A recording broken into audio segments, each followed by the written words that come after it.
We're here with Adam Alexander, host of NASCAR Race Hub. There's got to be a lot of preparation going into a show like this. Take me through when you walk in to the studio in the morning to actually going live. Yeah, we usually get here about 9:30 in the morning, have our production meeting in one of the conference rooms down the hall. That's where the producer basically presents the show. It's 6 segments. He goes through it line by line, letting everybody know what they're doing. We all have an opportunity to say, hey, what if we did this here? What if we moved this here?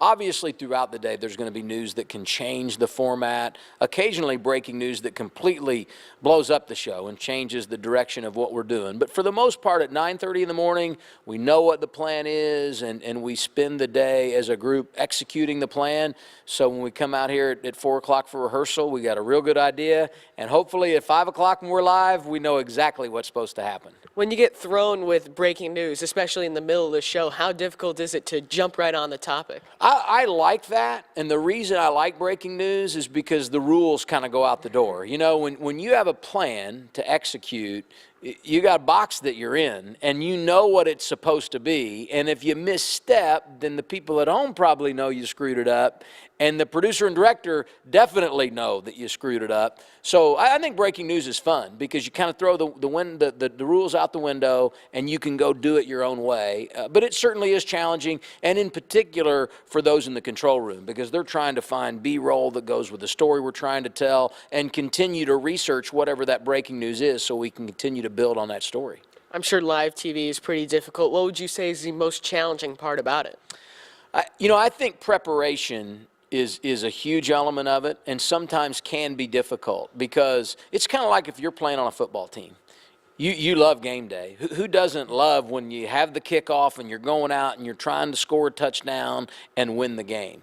But going to practice sometimes and running those wind sprints, that's not as fun. So I think the most challenging thing is continuing to be motivated to prepare in the proper way so that you can go out and execute when it's showtime.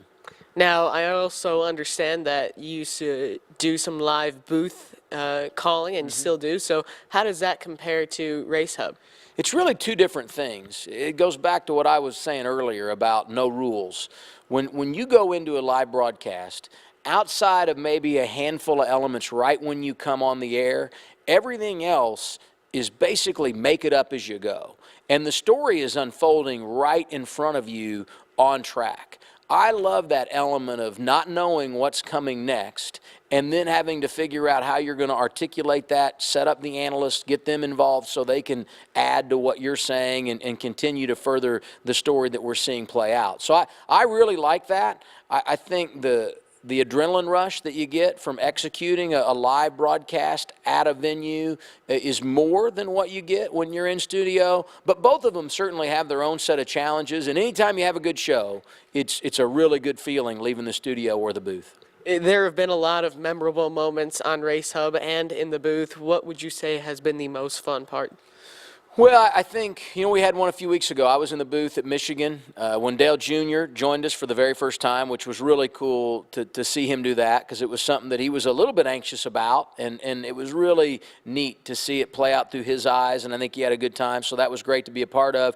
And on top of that, I think one of the greatest things about being in the booth is when you get a first-time winner. Yeah. And on that Saturday at Michigan, Daniel Suarez got his first win. So that is a package, when I think about recent history, is one of the coolest things I've been a part of in the booth. Kyle Busch has won 80 times in the Xfinity Series, but it's not going to happen today. First time ever for Daniel Suarez. Checkered flag, gets it at Michigan.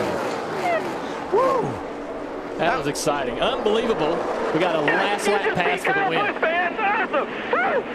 As far as NASCAR Race Hub goes, we've had some good ones. And I think that the best part about Race Hub is that we're continually bringing in analysts from the NASCAR community. Brad Keselowski, Joey Logano, A.J. Allmendinger, David Reagan, Ryan Blaney. We get some great ones in here. And when those guys come in, fresh out of the race car, that's a neat experience for all of us. There are a lot of fun moments on Race Hub and hopefully more to come. Thanks, Adam, for taking the time. For more videos from the Checkered Flag Crew, make sure to follow us on all social media and check out checkeredflagcrew.com.